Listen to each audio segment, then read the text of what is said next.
And we are live. Hello, homemakers, and everyone in the chat or on the replay. Tonight, we are focused on the working mom, and I'm going to give you 5 tips for working moms to achieve work-life balance, or at least as much as it is possible to achieve work-life balance. But before we get into that, welcome to Homemaking with Purpose, where we bring to you the best information, talks, and tips on YouTube to support today's homemaker. I am Denise Jordan, your host, and tonight's episode of Homemaking with Purpose is brought to you by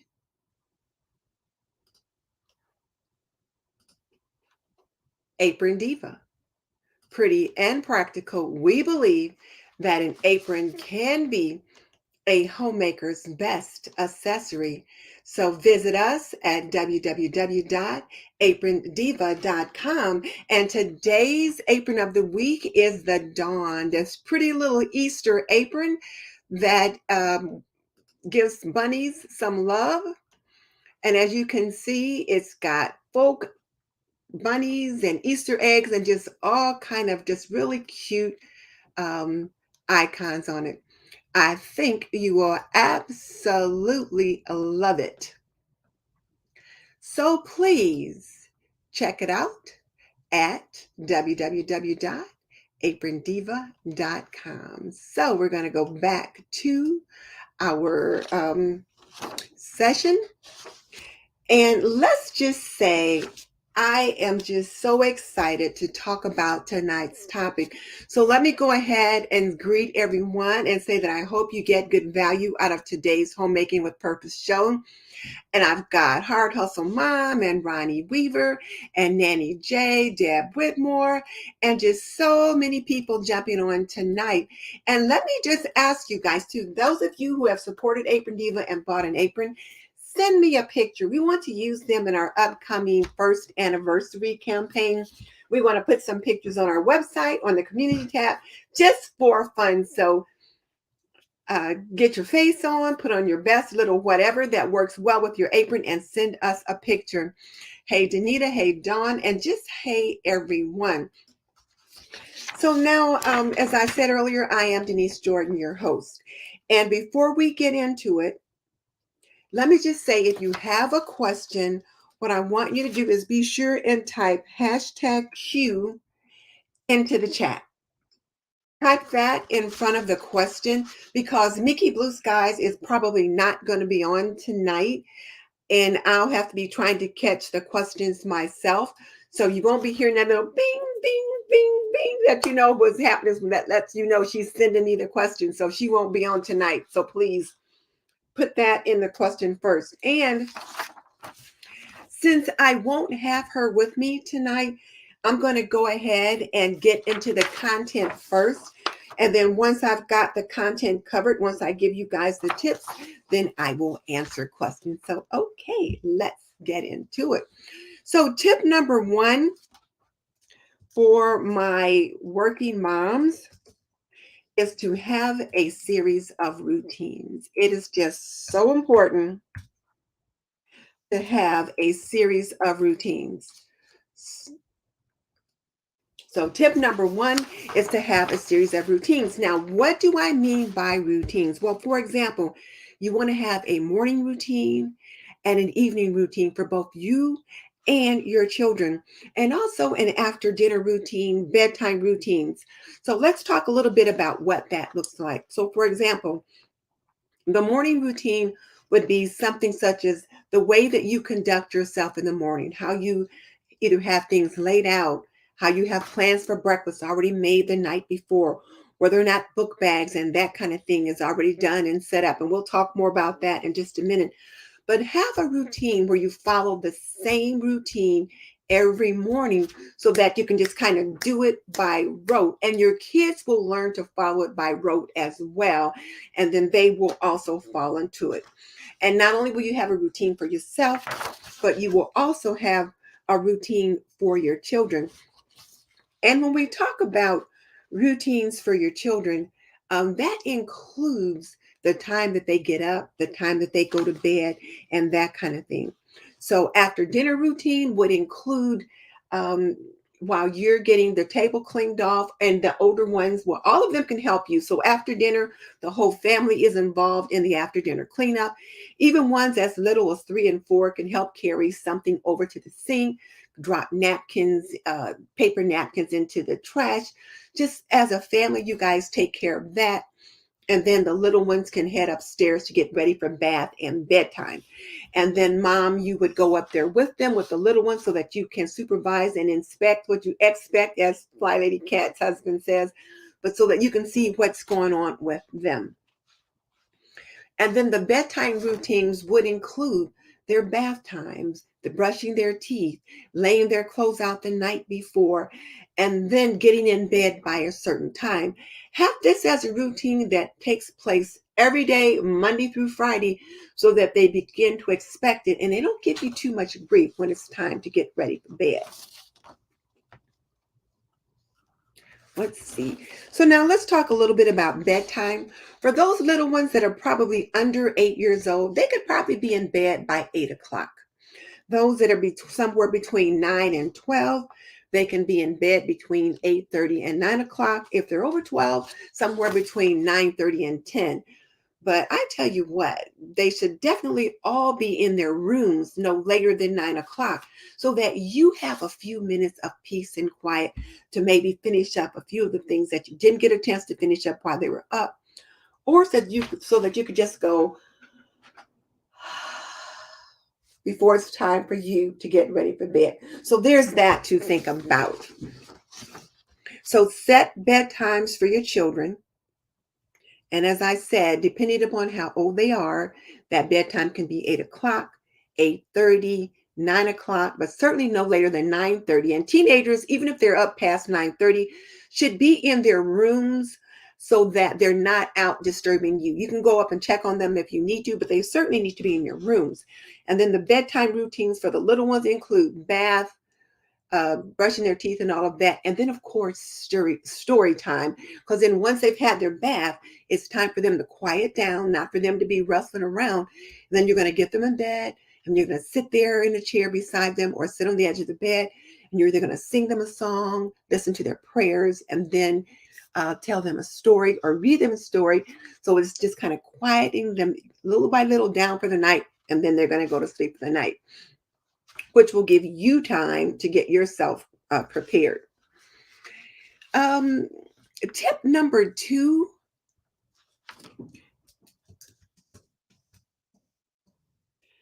is make ahead meals. And let me spell that correctly.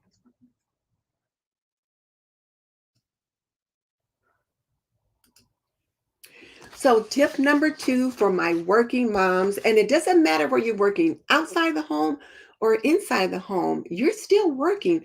So when I'm talking about my working moms, I'm talking about those moms that are working full time or part time, and they're either working outside the home or they're working inside the home. But even if you're working inside the home, you're still working, and there's things that you've got to get done that you owe to your employer. So one of the things that you can consider doing is to make ahead meals. Now, what do I mean by that? Well, there are sheet pan freezer meals that you can make and put them in a freezer bag and pop them in the freezer. And then when you get home from work, you can take them out of the freezer, put them back on the sheet pan, put them in the oven, and then heat them up that way. Um, Becky at Acre Homestead and Kimmy at She's in Her Apron always have lots and lots of make ahead meals or freezer meals on their channel. So I will link them in the description box at the end of the show so that you can go over and check them out and see what are some of the meals that they make. The other thing that I encourage you to do is to make sure you have a crock pot or some kind of slow cooker as a part of your cooking utensils, your appliances. You just got to have one of those. They are so important because you can put something in the crock pot. Maybe you put in a chicken, or you put on some bean soup or stew or whatever in the crock pot, and then you leave to go to work. When you come back, it's done. All you got to do is take the lid off and serve it.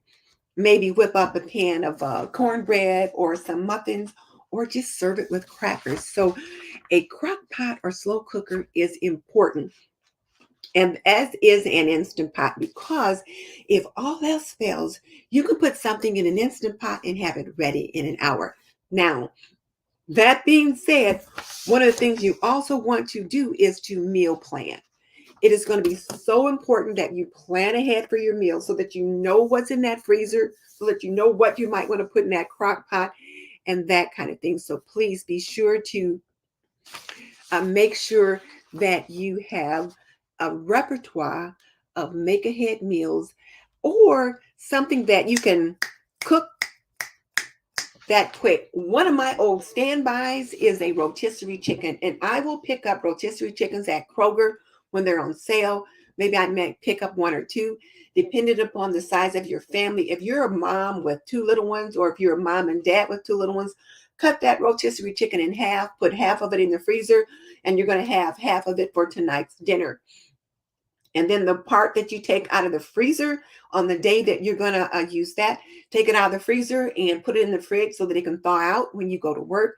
When you come home, especially if your hubby or your kids don't like leftovers, when you come home, scrape some carrots real quick, drop them in a cast iron skillet, or some kind of a pot, some kind of a skillet on top of the stove. Drop in some celery and onions. Get that half of that roast chicken that you had in the fridge that's already cooked, but now it's thawed out. Put it on top of those veggies that you just put in the pan. Sprinkle in a little chicken broth. Put the lid on it, and while that's simmering, you can cook up some green beans, and you've got dinner in less than 45 minutes. So have some things like that in the fridge and in the freezer that you can cook quickly. Other quick dinners that are absolutely amazing are tacos. We had tacos for dinner tonight, tacos that we had from yesterday's dinner, but I made taco sauce a week or so ago, had it in the freezer because I had made too much. So I had taco sauce in the freezer. I cooked a lot of ground beef with onion and bell peppers and other seasonings. And that was, more than enough for one meal. Part of it went into the fridge, but part of that could go into the freezer. And then make sure you've got a box of taco shells and taco cheese in the fridge when you come before you go to work that morning. Take that taco sauce and the taco meat that you've already cooked and prepared out of the freezer. Put it in the fridge so that it can thaw out while you're at work. When you get home, if it's still a little bit frozen, pop it in the microwave so that it can finish thawing. And then pop it in a skillet to warm it up. Add the taco sauce on top. Warm the taco shells in the oven. Boom! You've got a taco dinner. Your kids will love it. Get your cheese out, a few refried beans or whatever, and it works, and it's nice and quick. The other thing is, think about what your family likes and have some of that prepared ahead of time as well. Okay, so that was tip number 2, is to have make ahead meals. Now I'm going to pop over here just real quick and no, I'm not going to do that because you guys know when I start doing that, then I get into that sink. So now we're going to move on to tip number 3. But I believe I said with tip number 2 to make sure you are doing meal planning. So plan ahead. And then when you're doing that meal planning, you want to make sure that you're putting those plans in your planner. If you don't have a planner and all you've got is just a little notebook, that's fine too. Just write it down somewhere so that you've got access to it. All right, so now tip number 3 is going to be to delegate. And I know this is more in a notion, but tip number 3, ladies and gents, because I know we've got some house men out there as well, you want to delegate. Now, what do I mean by delegate? First of all, you are not the maid. So that doesn't mean that everything in the house you have to do. Number 2, if you have a partner, ask for help. And it's okay to ask for help. And not just from your partner, but from your children as well. So, but your partner in particular. So if your kids are old enough And once they're like 3 and 4 years old, they're old enough to carry their plate over to the counter, because typically when they're that age, you've got some kind of a plastic kind of plate. So if they drop it, it's not going to break. Or they can help carry the flatware, take the napkins off. There's little things that they can help do. The older ones can help wipe down the table while you're doing something else. So delegate, delegate, and delegate. And the other thing too is to teach them to pick up their toys at night. And depending upon how old they are and what kind of manual dexterity they have, you may need to assist with this, and that's okay, because you're picking it up by yourself. Get them to help you pick it up and clean up. Now, my sister and her daughter have a home daycare, and sometimes I would drop in close to closing time, and so it would be time to clean up and pick up all the toys. And they would sing this little song, clean up, everybody clean up. And all the kids would be going around and they would be picking up toys and putting them in the toy box and that kind of thing. So after dinner, clean up, everybody clean up. Everybody participates to their level of manual dexterity or their level of mental capacity, that kind of thing. And then if they're going to play for an hour or so before bedtime, fine. If not, it might be time to go ahead and get their after dinner cleanup routine started, where they're picking up those toys, and it's clean up, everybody clean up, get the toys picked up and put away. So there's that to think about. So teach them to pick up the toys as part of their evening routine. Teach them to pick up those toys as part of their evening routine. Moms and dads, hear me. Teach them to participate in the after dinner and evening routine cleanup so that they learn to do that. And it's a big help to you. So tip number 4 is going to be to plan your morning. Plan your morning. Now, what do I mean by plan your morning? This just means to plan ahead so that you know what's going to happen in the morning, and your morning is a routine. So that means, number 1, get up 30 to 45 minutes before your family and get yourself ready for the day. That way you're not all fractured and frazzled and you're trying to get yourself dressed and the kids are getting dressed and you're screaming at them because they don't have this, that, and the other done. And, you got a business meeting at this and that time, and, it's just crazy. So plan your morning, and it starts with you getting up 30 to 45 minutes early to prepare yourself before your family is up. It just kind of helps you to get out the door smoother, or to get them out the door more smoothly if you're going to be working from home once the kids are out the door. Pack the lunches the night before. So have a conversation after dinner about who wants what, that kind of thing. Pack those lunches the night before, have them in the fridge. So in the morning, all you got to do is just grab them out and just hand them to them as they get those book bags packed. Pack the book bag the night before. Sign any permission slips, any notes from the teacher. These also should be ready and the book bag sitting by the door. So when they grab their lunch, they can walk to the door, stick the lunch bag down inside their book bag, and keep it moving. Now, something else that's really important is to lay your clothing out the night before. It just makes your morning go so much quicker. So if you already know what you're going to wear to work that morning, when you get up, you hit the shower, put your clothes on that you've already laid out, and then that just speeds things up. But also, you're going to teach your children to lay their things out the night before. So when they're a certain age, you're going to put their things out. So all you got to do is grab them, and after you get them out of the bathroom, you can dress them. But if they're old enough to start having a say about what they want to wear, then let them help choose what they want to wear the next day. Lay it out so that once they're out of the bathroom, they can grab their clothes and get dressed. Now, I was looking at a couple notes before I got on for tonight's session, looking for tips for busy moms. And one of them said, dress your kids the night before and let them sleep in their clothes. I was like, seriously? I am not about to dress my children and let them sleep in their clothes that they're going to wear the next day. I'm not doing that. Now, there may be some of you who that will work or needs to work for you. It's one thing if you've got a baby or a toddler and they're sleeping in those little onesies, or those little monkey suits, as my husband used to call them, but those little onesies, kind of PJ kind of thing. That's one thing.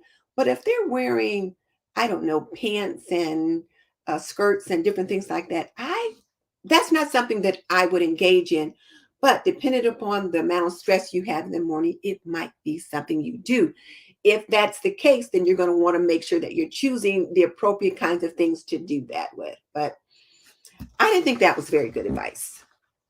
So tell me your thoughts about that. I'll come around back to that in a minute, but tell me what your thoughts are on that. I just thought, no, I can't see that. But again, plan your morning. Get up 30 to 45 minutes prior to the kids so you can get yourself ready. Pack the lunches the night before. Pack the book bag, sign the permission slips, get all that stuff in the books bag, have it sitting by the door. And another thing to have by the door, shoes. How much time do you spend in the morning looking for shoes? Have those shoes sitting by the door right by the book bag so that you're not looking for shoes at the last minute. And as I said, lay the kids' clothes out or teach them to do it. Now, tip number 5, and hello for those of you who just jumped in. I'm giving 5 tips for the working mom. I'm down to tip number 5. I'll do a recap once I get them all made pretty quickly. But tip number 5 is to do a load of laundry every day. And I know you guys knew I was going to say that, because you know that's something I always recommend, but it's do a load of laundry every day. For you busy moms out there, one thing you do not want to do is spend the entire weekend cooking and cleaning. And well, you might want to spend some of it cooking because you want to do those make ahead meals, but you don't want to spend the entire weekend cleaning the house and doing laundry. So if you do a load of laundry every day, it cuts down on the amount of work you have to do on the weekend. Now, depends upon how many children you have, whether or not you do one or more. But at least if you do one load every day, it reduces the amount you have to do on the weekend. If you don't have a washer and dryer at home and you have to go out to a coin-operated laundromat, you don't have much choice. But if you've got your own washer and dryer at home, then do a load of laundry every day. Put a load in before you leave for work, and then take it out when you get home and put it in the dryer. And then after dinner, after dinner cleanup is done, fold the clothes up and get the family to help you put things away. And then make sure you inspect what you expect. Double check on them, because you do not want to find clothes that you washed and dried and folded in the dirty clothes. And I'm going to bust one of my grandsons here. And I only have one that's big enough probably to do this, but I'm going to bust him right now. When I went to visit recently and I was dumping out his laundry hamper, because I always help them with laundry when I'm there, I found several pieces of folded laundry at the bottom of his laundry hamper. This is at the bottom. That means lots of dirty clothes were on top. How long that had been in there, I do not know. So make sure that if you give your children some laundry to put away, just kind of inspect to make sure they put them where they're supposed to put them, because you do not want to be washing clean clothes again. So there's that.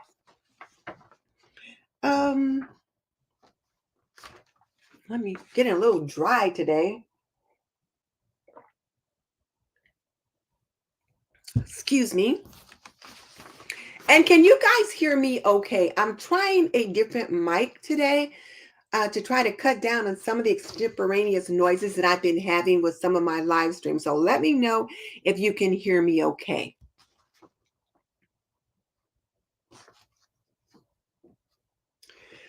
So again, do that load of laundry every day, throw it in before you leave for work, take it out and transfer it to the dryer when you come home, fold it up after dinner, and then get it put away and get help getting it put away.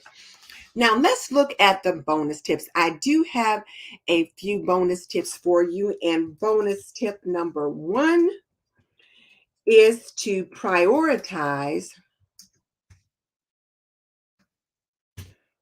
I think I better spell that right.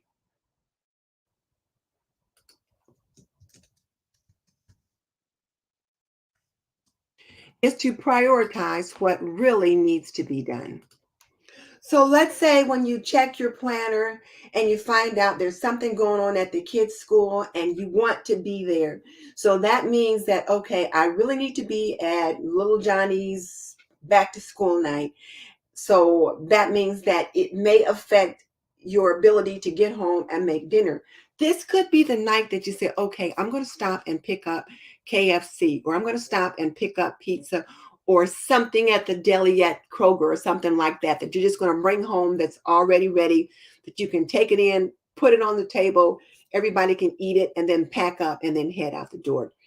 That's not something you're going to want to do often, but it is something you want to keep in the back of your mind that you can do occasionally if the situation warrants it. It's just a way to expedite things and let your children know that they are your priority. Oh, hey, New Orleans Gardener, it is good to have you here. So nice of you to join me. So now bonus tip number 2 is to make time for self. Ladies and gents, parents, homemakers, I cannot say this enough. Make time for yourself. Because if you don't make time for yourself, you'll get and stretched to the max. And then you'll be angry or irritable or burn out with your family. And you know, they say if mama ain't happy, ain't nobody happy. That is a very true saying. It's hard to give when your tank is empty. So make time for yourself. Now, this is going to be difficult to do depending upon the number of children that you have, whether or not your partner is available or willing to assist with you, that kind of thing. But it is important to make time for yourself. So now, how can you do that? Well, first of all, when I was a young mom, I don't want to see kids after 9 o'clock. It was like after 9 o'clock, I do not want to see a child walking around this house. I needed some time to just exhale, to just breathe. So, depending upon how old they are, if they're under 8, they can be in bed by 8 o'clock. If they're between 9 and 12, 9 o'clock or 8:30 or 9 o'clock, but certainly 9:30, everybody can be in their room quietly. Your teenagers might still have the lights on, might be working on homework, but they're in their room independent and they're quiet. You need that quiet time, not just for you, but maybe it's the time that you and your partner can sit and just chat for a little bit, find out how the day went, talk a little bit about plans for tomorrow, that kind of thing, before it's time to regroup for the night. And then you're going to prepare yourself for the night.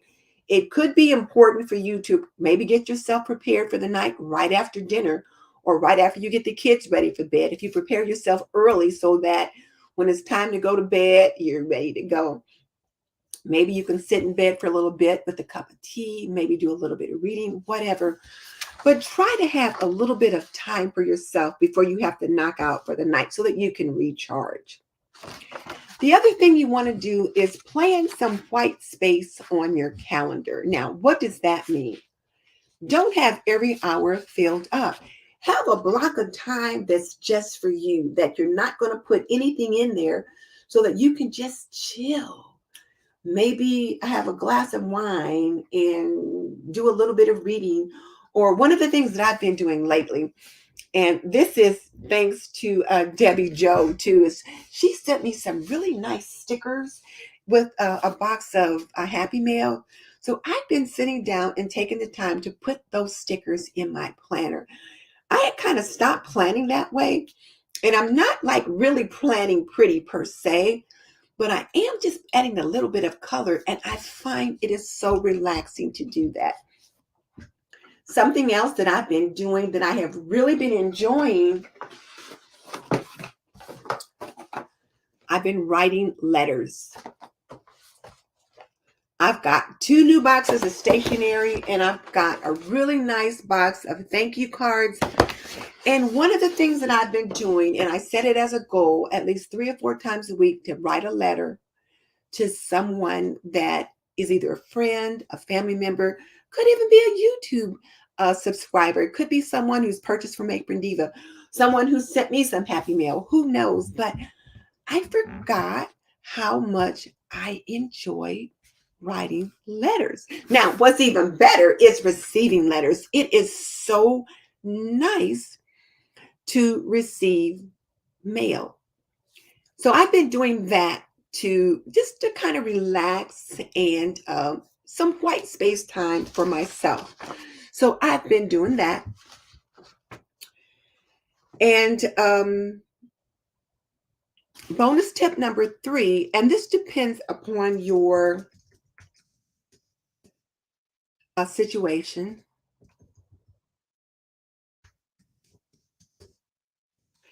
is to order your groceries. Now, I know that $15, I think it might be somewhere around $15 to order in groceries, is invaluable. If you think about the hour or hour and a half you spent walking around the grocery store, picking up the food, and then getting in the car, driving it home, and then you have to put it away. If you have to take your children to the store with you, that's just added stress and more time in the store. So if you can work it into the budget, if you can just order those groceries, and while they're bringing them to you, you can be prepping your fridge to receive the groceries. You can be doing things with your family to get them ready for the evening. It can be invaluable. So I highly encourage you to consider ordering in your groceries.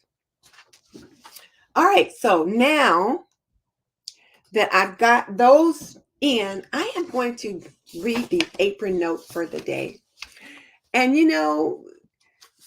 I thought I picked a really good one.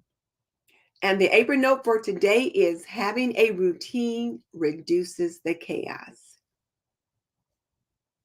Hear me, folks. Having a routine reduces the chaos. When I was a young mom, I did not have a routine, so I was not nearly as well organized as I am now. My household was chaotic, and I spent all weekend cleaning and cooking and all that kind of thing. And then by Wednesday, halfway through the week, the house was blown up again because I didn't have a routine. If you have a routine, it keeps things under control. So having a routine reduces the chaos. So, I won't be able to give away an apron note tonight because Mickey Blue Skies is not on. So she has some little number picker that she does to pick the person. But I just wanted you guys to hear tonight's apron note. So now let me just start saying who's on here. And hello, New Orleans Gardner. So yes, you said you found yourself a while ago. I found me a while ago. It's all about me. I realized I love hanging out with Linda, and that's me. And that's the thing, Linda. I think you and I are at a place now where we realize the value of recharging, rejuvenating ourselves, and spending some time alone, some quiet time. But some of these young moms, these young homemakers, these young home men, they haven't got there yet. So they have to get to the point where they can take some time out for themselves to recharge. So they've got something in the tank to give to the other ones. So Nanny J says, even as a retiree, she finds that a routine is a big help. Yes, definitely. All right, so now let me just kind of back up to see what's what. All right, let's see. I greeted people at the very beginning, so I don't need to do that again. Hard Hustle Moms, or rather Hustle Hard Mom, says she definitely recommends an Instapot, and she also loves making freezer meals and having her meals planned out at least 2 weeks at a time. Not only does that save you time, but it also saves you money because you know what you've got, you know what's in the fridge. Pre-cooking ground beef is a time saver because you can pull it out for a quick meal from the freezer. Hey, Cal, it is so good to have you here. I wondered who you were saying you love their gardening. I realized now you were talking to Linda. So Ronnie said when her boys were young, and they're over 30 now, she had a chore chart listing homework, bath, brushing teeth, picking up cloths, etc. on the refrigerator, and they would have to check them off each daily. And you know, my daughter does that too. She's got a little chore chart on the side of her refrigerator that includes feeding the cat and different things like that, washing the dishes and whatever. So yes, that is very helpful.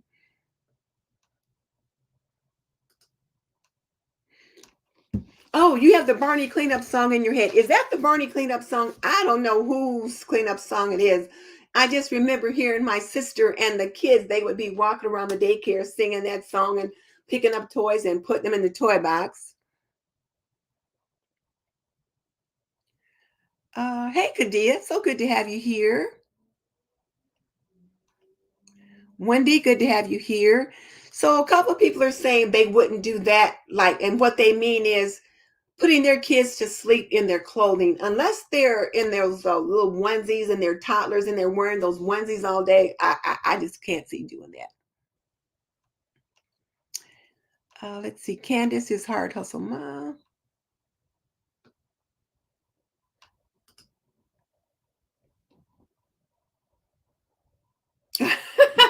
So Rachel said that's a good way to change an outfit anyway if you have a bedwetter. So yeah. So Danita said she's heard the tip of wearing your workout clothes to bed so you get up in the morning and you're ready for a workout. You know, I've heard of people doing that, but what I do is I lay my yoga clothes out over there, like by that little boom box you see sitting there. I put my yoga clothes right there. So when I get up, the bathroom's across the hall. I come out of the bathroom, I come in here, I put on my yoga clothes, I go downstairs, and then I hit the mat. And if I don't do that first thing, I don't get back to it.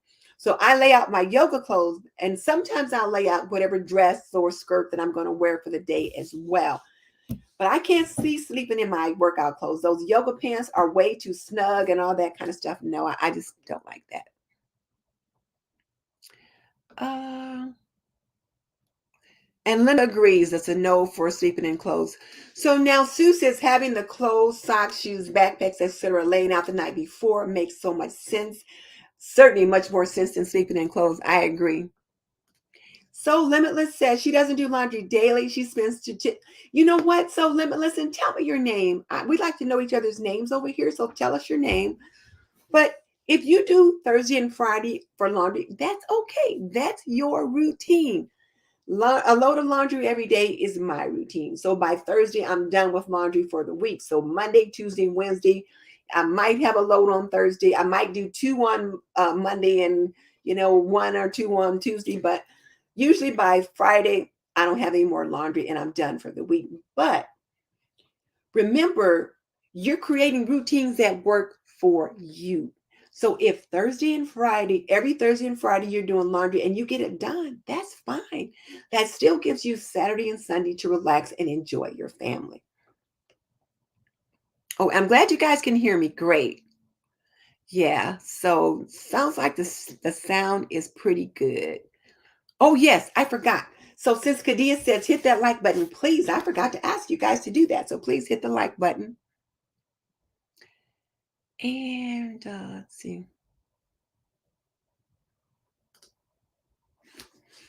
So Ronnie says as her boys grew older and started washing their own laundry, they would wash a load of clothes and then leave it in the dryer.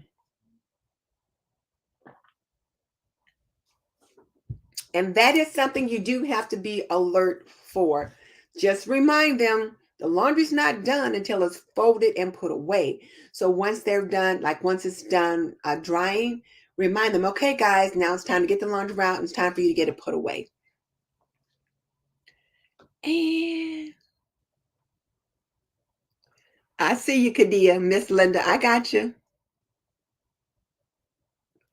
Now, I wonder what your favorite tip was so far. I missed that. So Candace said she's guilty of not making enough time for yourself.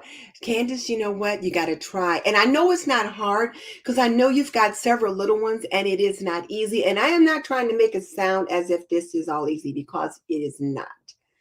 But it's something that is a constant work in progress. And let's see. Yeah, you know what? So let me listen again. Tell us your name. I got my nails done on Monday. No, Tuesday. I got my nails done on Tuesday. I had a dental appointment. So I thought the nail salon that I go to is in the area by my dentist. So I thought I'm going to go get my nails done while I'm there. I just wanted to get a pedicure. I had been putting it off, and it was one of the things I put on my planner, but it was a little bit of a drive, and I just was just putting it off for whatever reason. Now, I've been taking care of everybody else. I've been taking care of a couple sisters. I've been taking care of the hubby. But when it comes to making a 20-minute drive to the nail salon, I was not doing that. So I thought when I leave the dentist today, I'm going to go to the nail salon and I'm going to treat myself to a pedicure.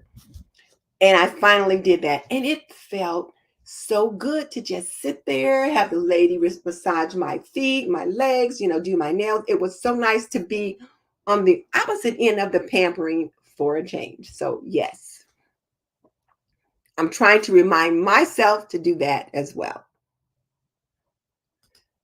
Now, why am I cracking you up, Kadia? What did I say? What did I miss?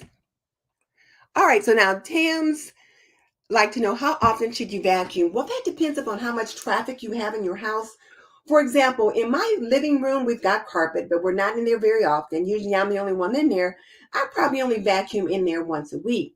Now, the small rug, the area rug that's in the family room that we're in and out of every day, that when you come in from the garage, whatever you walk in is tracked in, I have to vacuum in there every day. Otherwise, there's just stuff that kind of comes in.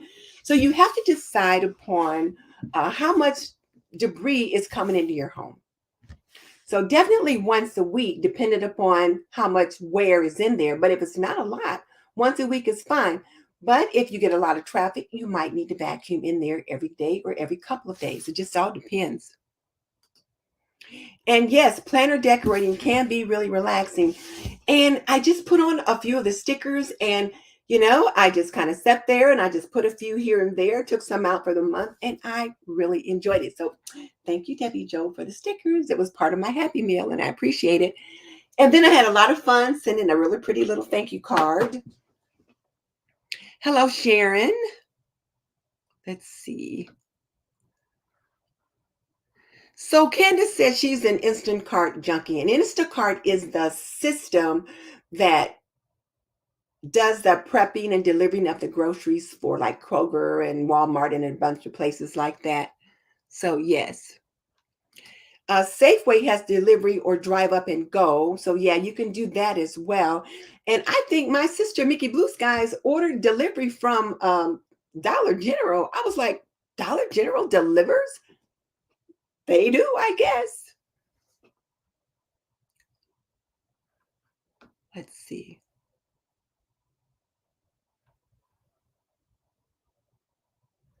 So Linda says she's always there for her daughter. And then Kadia says she's an introvert and it's hard to be a stay-at-home mom sometimes, but she values her alone time with herself just to think, yes, you know what? I find that I just really value the time to just be quiet. And if I'm busy all day, when I get in bed for the night, sometimes that's the time I sit there and I get my iPad out and I watch a movie or something like that. My husband's asleep because we go to bed at the same time. So he might fall asleep, but we're snuggled up there, and I might be sitting up in bed and he's snuggled up to me, and I might be watching something on my iPad because this is the first time I've had to be able to sit there and do it. And then, yes, you got to teach kids the chores, and they will thank you later. I have gotten several messages from young men who had questions about how to do laundry, how to wash their clothes, because they didn't learn it at home, and now they're out on their own, and they don't know how to do laundry. So there's that. Oh, that's right. So Limitless, I forgot. We're named twins. That's right. So Limitless is my named twin. Nice to meet you. I'll have to remember that. My main twin. And yes, at least a load of day helps to keep the piles away. So I think Hard Hustle Mom Candace has about 4 or 5 kids. So she needs to do laundry every day if she wants to stay on top of things. And even with 3, I needed to do laundry every day. And Kadia has 2, and she said she has to do multiple loads a day except for Saturday or she can't keep up. Uh,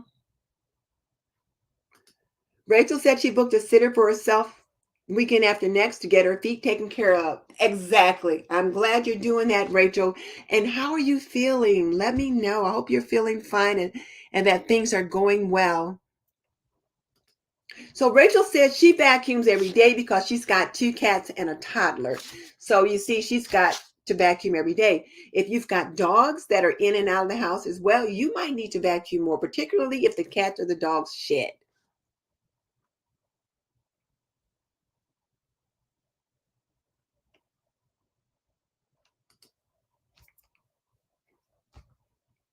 So Sheena finds it hard to vacuum one room with 4 littles, let alone the entire house every day. Oh, no, no, no, no, no, no, Sheena. There's no reason to vacuum the entire house every day. If you have to vacuum something every day, it's going to be the high traffic areas, not everything, because everything doesn't require that. So if there's carpeting in your family room and you've got dogs and cats or whatever that are in and out of there, you might need to vacuum that space every day. And even so, you're just vacuuming the high traffic area, not all around the whole room. If you've got a hardwood floor or some kind of a floor that you're using a vacuum on with one of the different little beater bars that accepts that kind of thing, just the high traffic patterns again, not all around the corners and everywhere like that. That's when you're doing your deep cleaning.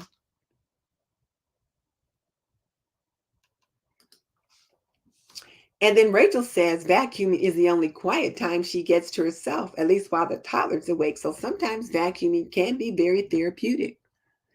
Nanny J, good night. Thank you so much.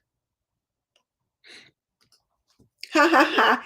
Candace says she has 6 and she will not be adding 7. That's too funny.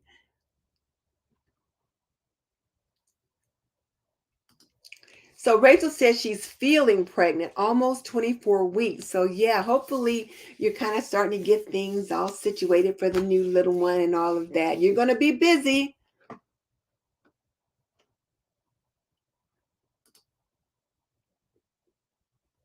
Yep. Yes, and Candace says she doesn't vacuum the entire house, just the main traffic areas. Okay. All right.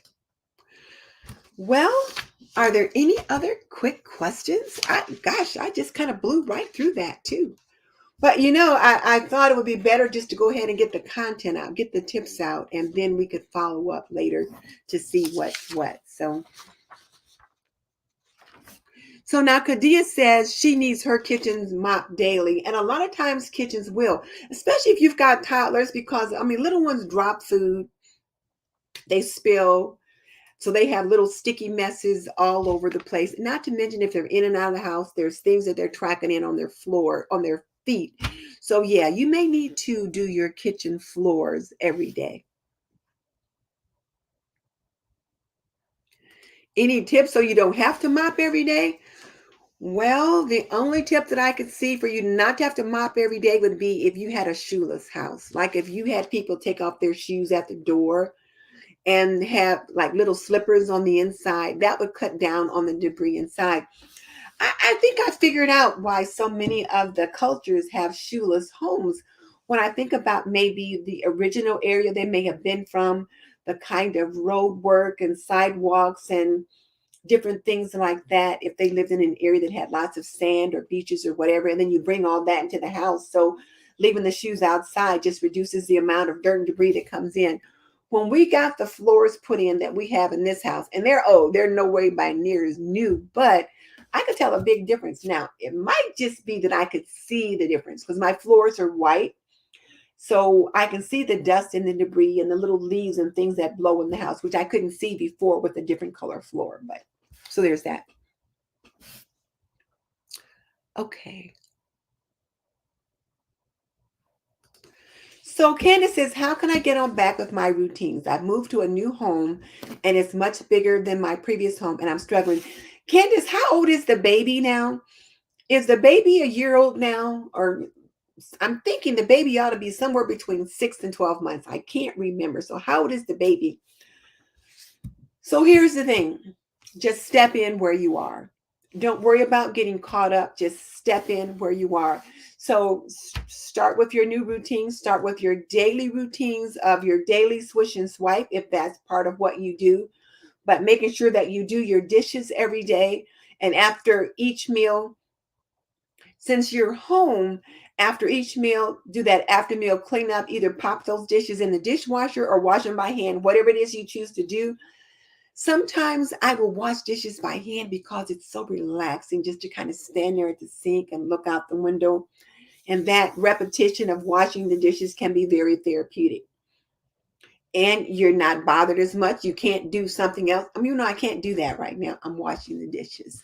So you might consider that. But get that done. Get to the point where, first of all, you've got your kitchen routine down pat, your after meal routine, that kind of thing. And then think about if you're like following the Fly Lady system, which I do.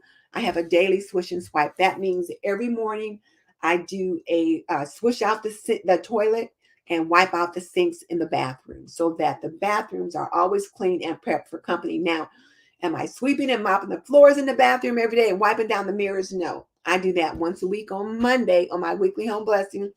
I wipe the mirrors down, sweep all the floors and that kind of thing. But then there's a daily swish and swipe after that.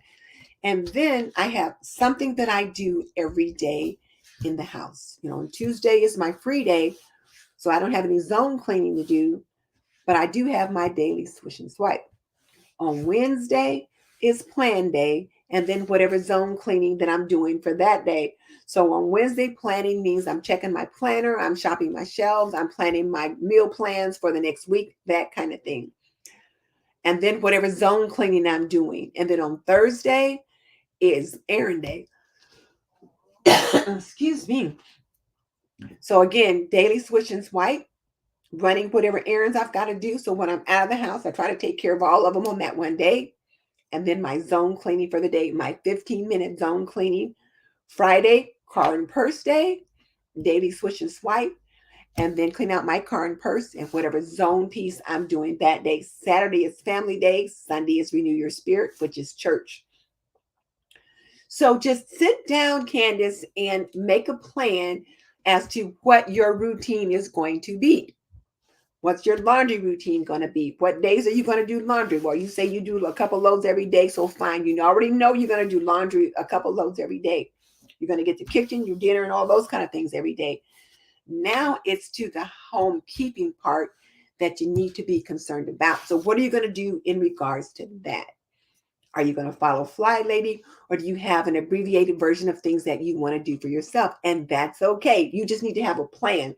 So maybe every Monday is the days you take care of the bathrooms. Maybe on Tuesdays, you clean the family room. Maybe on Wednesdays, you strip all the beds and do the bedrooms. On Thursday, you do something else.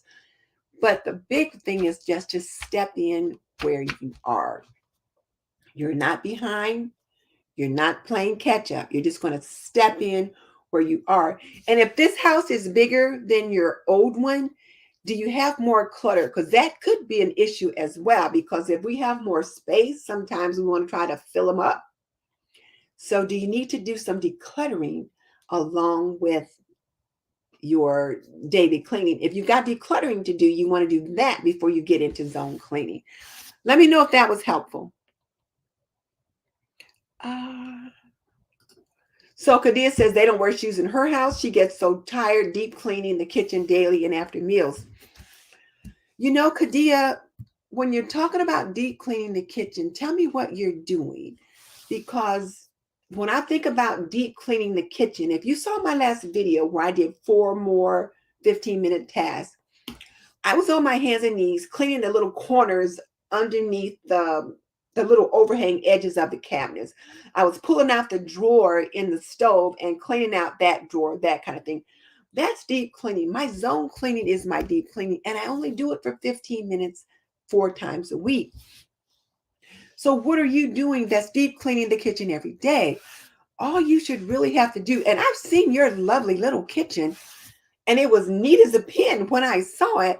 So, I'm thinking, wash the dishes, get them dried and put away if you're washing them in the sink, because I don't remember whether or not you had a dishwasher, but you may or may not have. You may or may not choose to use it. Get your dishes done, put them in the dishwasher in the morning. First thing, you're going to get those dishes put away. You're going to sweep your kitchen floor every night, but you shouldn't have to mop the kitchen floor every day unless there's stickiness or messes or things like that. If your kids are dropping lots of stuff and yours are little, it's possible that they could be. And you live in a fairly warm climate, so they may be in and out of the house playing and tracking things in, and then you could be in and out of your garden tracking things in. You might need to sweep the floor every day, but you may not have to mop it. Cleaning the stove, you're going to have to do every night after meals. But other than that, I'm hoping you're not doing too much. Okay, let me back up and stop missing people. Now, has anyone used the cedar spin mop? I have not, but I'm going to buy one just to try it out. I've got the Swiffer and I've got the old cedar spray mop, kind of just like the Swiffer, but it's not. It's one that you've got a little pad that you put on. But Michelle at My Everyday Wife Life, I believe, has the spin mop, and she likes it.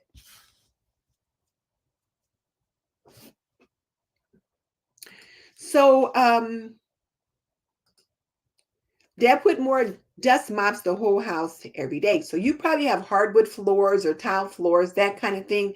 And you can dust mop the whole house every day. Depends upon what. Takes you what, 15, 20 minutes to get that done? So, hey, Tammy, I haven't seen you in a month of Sundays. So you're struggling too. You need motivation. Tell me what you're struggling with, Tammy, and I'll see what I can help. Okay, so the baby's 9 months old. So, Candace, if the baby's 9 months old, you're getting to the point where you've got a little bit more time that you can start to call things your own. When they're first new and you're on call for them all the time, your time is not your own, and your routine is just going to be kind of just out there. But now that the baby's getting a little bit older, maybe he or she sleeps a little bit longer, you can kind of start to set your routine again. So think about that. Hey, Kathleen.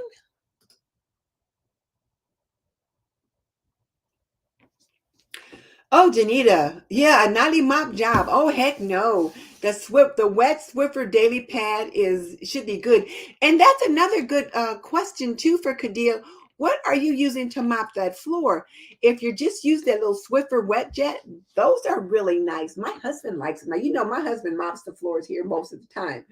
But then I bought the Swiffer wet jet, so then I started adding that to my routine. So every now and then I'll do the floors myself. And he's used it a few times and he kind of likes it. So I'm just saying they're very nice. And then you just throw that pad away and you can just keep it moving. So Tammy has an oak cedar mop, but do you have that one that they push it down and it just kind of spins around? That's what she's asking about. Yes, Kadia, a Swiffer will definitely help. You have one, but you don't use it? Kadia, I get it. You clean the dishes, the table, the benches, the counters, and the stove each night, but sometimes you want to go to bed quicker. Those are just the areas of the kitchen. I think, though, that I don't think there's any way around that. Um, but the Swiffer wet jet, that will help because it's not like you're not mopping as long and it's not as much energy involved. So try that. So if you've got one, try it. Try it for me. Now the only thing is you get a box of those pads, and maybe there's like 20 pads in a box. So if you're mopping the floor every night, that could become a little pricey. You might want to consider the old cedar. And I'll put a link to it below that has a pad that you can take off and wash, because then it's not quite so pricey. Uh,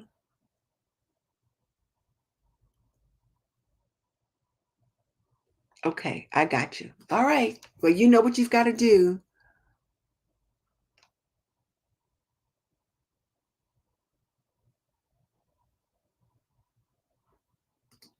Tammy says hers is not disappointing. Okay, and then Rachel has the little spin one and she loves it. So go ahead and get that.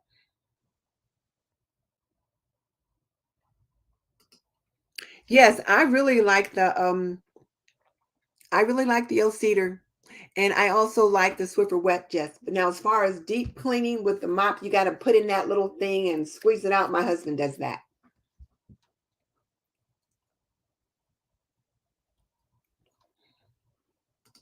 Tammy's struggling with everything, especially laundry, dusting, bathroom. She needs help. Okay, so Tammy, if you're struggling with everything,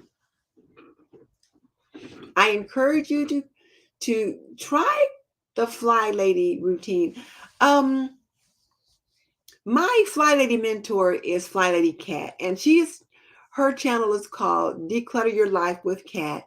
And she really makes the Fly Lady system very, very simple and easy to follow. So please go over to her channel, check her out, and follow it. She's got a couple of videos that talks about how to do the Fly Lady system. And I think if you at least try it and get started with it, it doesn't mean you have to permanently stay with it. But what I found with the Fly Lady system is that once it gets you on the track, then you start to tweak it a little bit to make it work better for your family. But you got the bones there. You've got the bones that you're working with, and it just works. As long as I'm following that system, my house is always in good shape. So you need a system, a routine. So with laundry, do one load of laundry every day. With dusting, like every Monday is the weekly home blessing. And part of that includes 6 little jobs, one of which is dusting the whole house. Takes you about 10 to 15 minutes to get everything dusted. Second thing is you're cleaning the glass on the windows where there are spots. So, like maybe the bathroom mirrors where there might be little spit marks on there, the door window where if you like, I like to keep my front door open and I lock the storm door. So if I had a dog or a cat, the cat or dog would probably go and sit there and have their nose prints on the window. At my daughter's house, the cat sits in the window, so there might be paw and nose prints there. So you might wipe those out, but you're not washing the whole door and all the windows and all that. It also includes putting your little trash liners and putting the little trash cans from all over the house and getting those emptied and things like that. So think about those kinds of things. Check her out, Tammy. I think you will find you like her. The bathrooms, the daily swish and swipe keeps them always ready for company. I don't ever worry anymore if anyone drops in, because if I do my daily swish and swipe, and the daily swish and swipe includes wiping out the sink and then swishing the toilet. And I also wash the toilet handle as part of that process. It's always ready for company. So think about that, Tammy. Just think about that. Debbie Joe, you just jumped on. You missed the shout out I gave you. I was talking about how I'm using my stickers and I'm really enjoying some quiet time using my stickers. So thank you. I thanked you a couple times and you missed it, but I'm glad you're here now. So Rachel lets Lance, who's 3, use the Swiffer, just the pad kind, a couple times a week while she's wiping the counters. But on Mondays and Thursdays, she uses her old cedar spin mop. Okay. Tina Weber says Fly Lady System got her on track and she's still working on how to fit it into her family schedule. So, yes, you get it fit into your schedule, but it certainly can help you get on track. Do go and visit. I think it's her new channel is called Declutter Your Life with Cat. She used to call it A Better Life with Cat, and she decided that, he felt that so much of the problem with many of us was that we had so much clutter, and that once we get the clutter under control, it's easier to clean, because it's hard to clean around clutter and you can't organize clutter. So there's that to think about. And then Debbie Joe says she found that if she keeps just watching various YouTube videos like mine, whenever she can. It creates inspiration and motivation to get them back on track. One of the biggest things was just to kind of get inspired. So that's something else, Tammy. Um, so Sheena said she used to do the fly lady and then stopped when life was getting too busy. Step back in, Sheena. Just step back in. And Tammy, watch some of my videos, the ones that I do, like my 15-minute task and things like that. Yes, you cannot organize clutter. You have to remove it. Guys, I cannot believe we've been on an hour and 5 minutes. I did not realize that. Well, okay, so here's the thing. The question of the day is, what tip do you have to offer to help our moms achieve work-life balance? Tell me in the chat box or leave me a comment. And then for those of you that are just jumping on, I gave 5 tips on how to help the working mom achieve work-life balance. Tip number 1 was to create a series of routines to keep their house and their families under control. Tip number 2 was to utilize make-ahead meals. Tip number 3 was to delegate, getting the family involved in helping her do some of the things that need to be done. You're not the maid, so get help with various things in the house. Tip number 4 was to plan your morning. Tip number 5 was a load of laundry daily. And then there were 3 bonus tips. Bonus tip number 1 was to prioritize what really has to happen. Bonus tip number 2 was to make time for yourself. And bonus tip number 3 was to have your groceries delivered if at all possible. So there's that. So let me invite you guys to check out my most recent video. And I don't even remember what the name of it was. It was probably one of my grocery hauls. But check out my most recent video and also my jeans series guide. I've got 2 of the videos up in that. The 3rd one is coming. So please check that out. And leave me some tips in the comment section for our working moms. What tips can you offer? Because many of you have been through that journey and now you're on the other end of it like I am. I'm retired. My kids are grown and they're sorting these kind of things out for themselves. So what tips do you have to offer? Don't forget that we have our Easter apron. The Dawn is on sale today for 10% off. And it is this one, and it's got the cute little the cute little Easter motifs on there. The bunny does not come with it, sorry to say. And visit us at www.aprondiva.com and just kind of check out what we've got going on.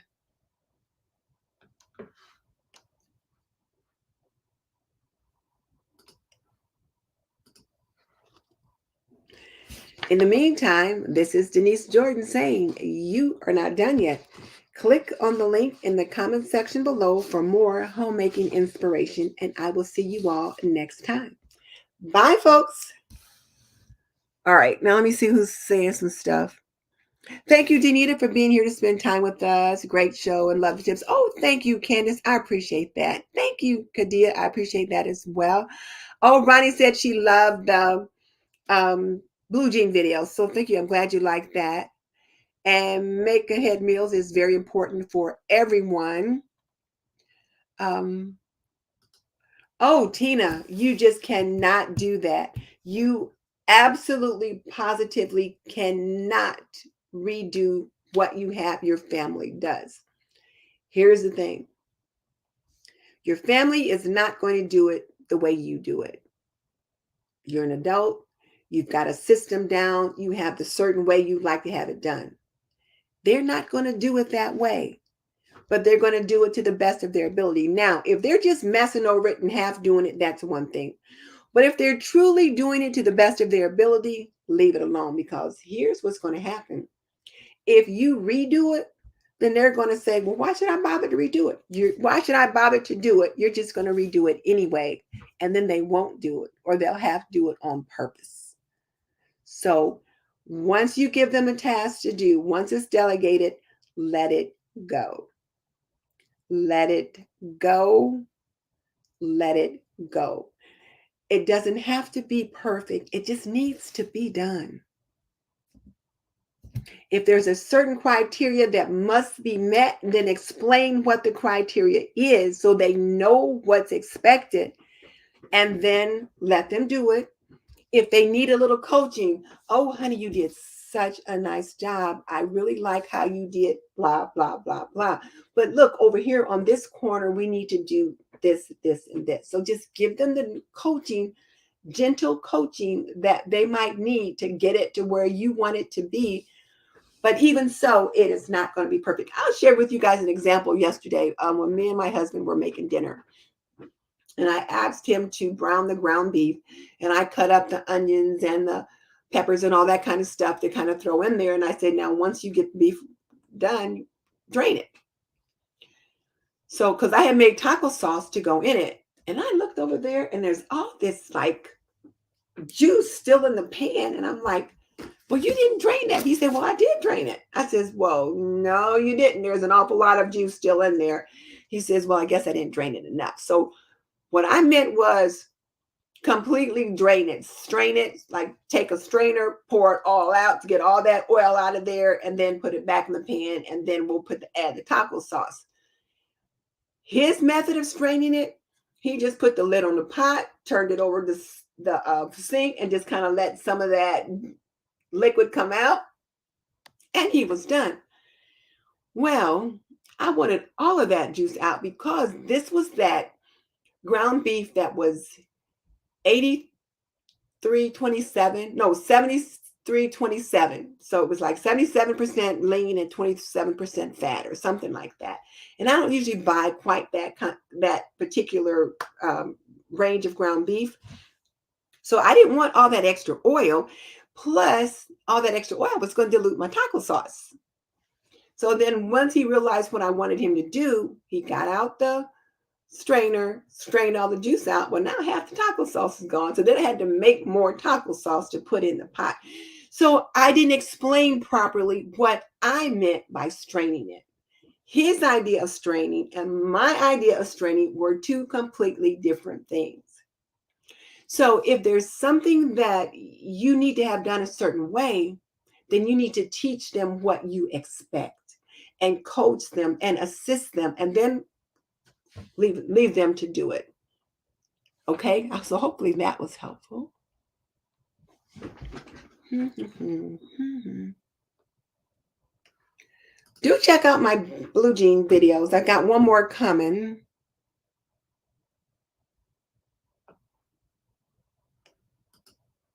Chore list, crock pot meals, chore chart. Yes, very good. Okay, Debbie Joe.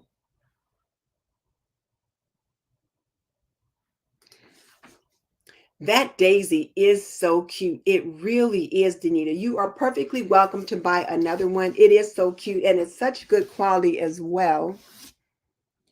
And guys, we're coming up on our 1-year anniversary in April. I'm so excited. So we'll be having some special plans for that.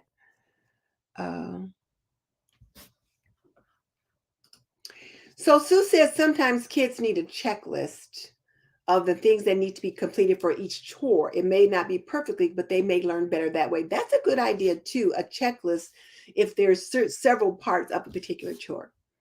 Well, okay, guys, I'm going to have to wrap this up. I will chat with you guys another time. Bye.